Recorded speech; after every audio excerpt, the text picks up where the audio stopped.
Hey guys, well, back at it again. We got the throttle position sensor for this thing, so we're gonna install it. Well, it is located right there, right underneath. It looks absolutely miserable to get to, so I'm just gonna pull the throttle body off. Looks like there's probably 4 bolts, so we'll unplug the sensors connected to it. We'll unplug stuff like this. This should just slide forward. I said, should just slide forward. There we go. Yeah, just as I thought. It's got that weird kind of tapered clip to it. Really easy to pull off, usually. These should be okay to just hang out there. But yeah, I'll undo those 4 bolts and then I'll kind of twist it off to the side, undo it, and install the new one. And then we'll see what codes we get. Alright, well I ended up taking the cables off too. It didn't work as I thought it would. I thought I'd be able to rotate the bottom out, but this hose is in the way, and it's a coolant hose, so I'm not undoing that. Instead, I get to fight with it down there, and I'm not even sure what it is. So I'll use you guys to find out. Looks like Torx, maybe? I honestly can't tell. Let's shed some light on the situation.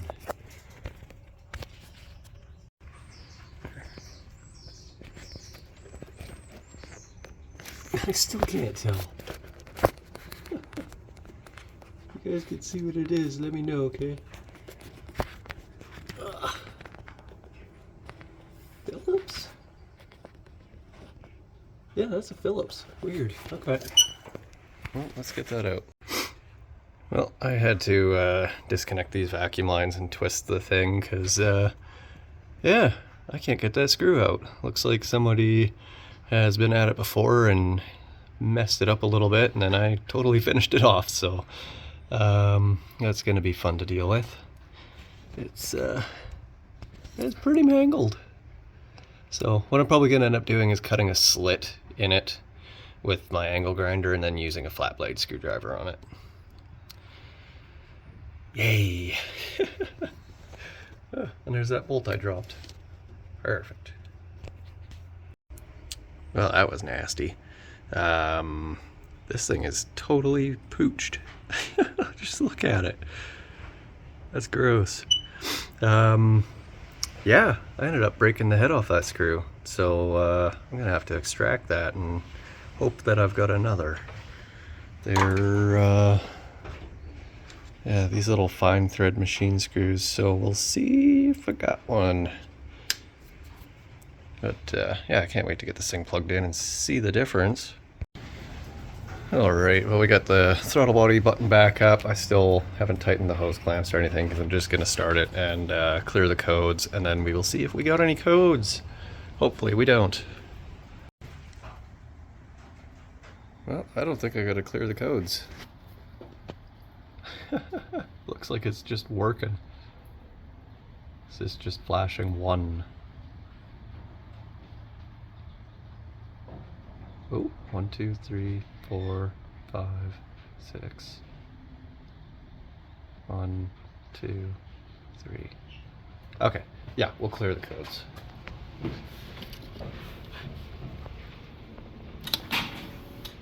There we go. Codes cleared. Now, see if I can plug this in single-handedly again. It's not working so good.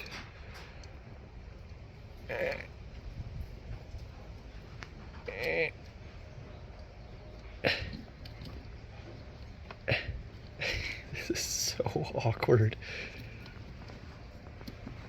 There we go. Key off and then key back on.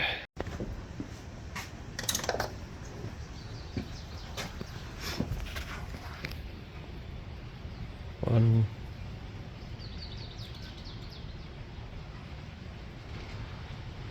Is that 11?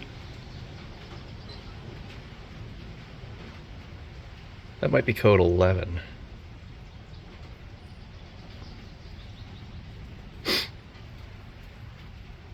One. Okay, that's the final. 1, Code 11. That's a new one. Cool. Something else to look up.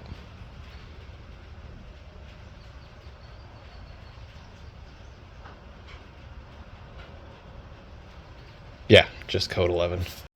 Sweet beans. Apparently code 11 is system pass. So, no more codes. Let's fire it up and take it for a test drive. See if it's any different. I'll bring you guys with this time because holy Christmas, it was pretty undrivable last time. I will button the hoses and everything up because hopefully I'm done with this. Alright, let's go.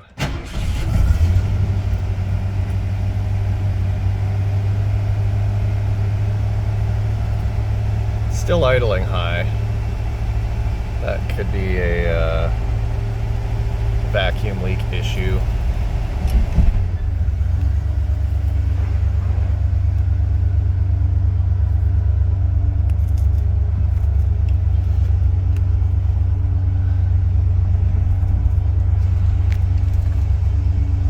That's starting to rain.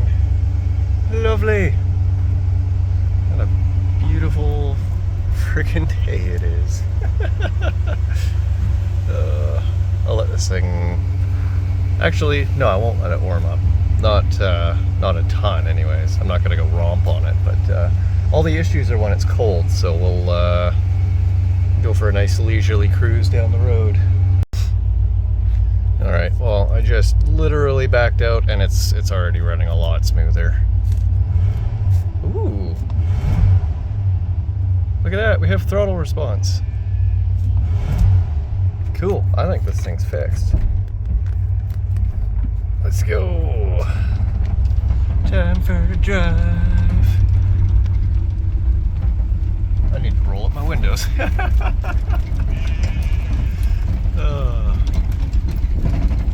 That's sideways rain.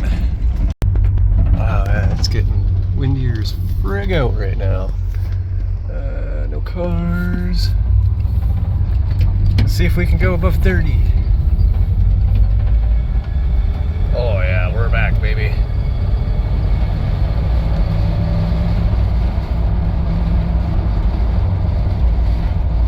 That's amazing. Throttle position sensor. Kinda called it. That's freaking awesome. Awesome. So this thing's running great. We'll let the customer know she can come pick it up, and on to the next one, guys. Alright guys, this is the next one. This is a potential warranty job. I changed the oil pan gasket and the valve cover gaskets, and it appeared that the driver's side valve cover gasket did not seal properly, so I fixed that, and now we just need to do a test drive and see if it's still leaking oil. So this thing is 92? 91 S10 Blazer with the 350 under the hood. Apparently it's an old race engine, so this thing, she's got some snooze. But yeah, we'll get her all fired up and let her warm up a little bit and then go take her for a drive, see what happens.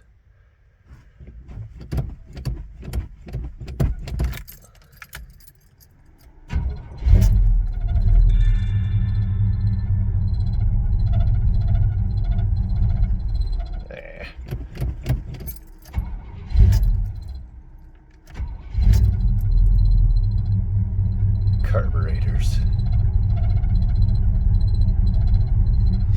Yeah, well, I'll let her warm up a bit and then we'll go for a little rip. Nope, just got back from the test drive.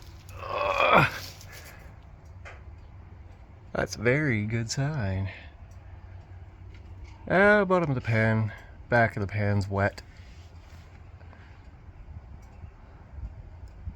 So it might be... yeah, it's dripping again. Look, you can tell. So, damn it, I'm gonna have to pull a frickin' pan. John was saying that it could be the rear main seal. I'm hoping he's wrong because I don't want to pull this engine again. You have to cut the exhaust off to get the engine out. It's so much fun. But yeah, I'll bring it in and we'll have a good look and see where she's leaking from. I'm hoping it's just the pan. This thing's got pretty aggressive crankcase pressure for some reason. And yeah, I don't know. We'll have a look. We'll have a look. Well, that is not what I want to see. Coming out of that weep hole, that is not what I wanted to see at all. That actually is very irritating.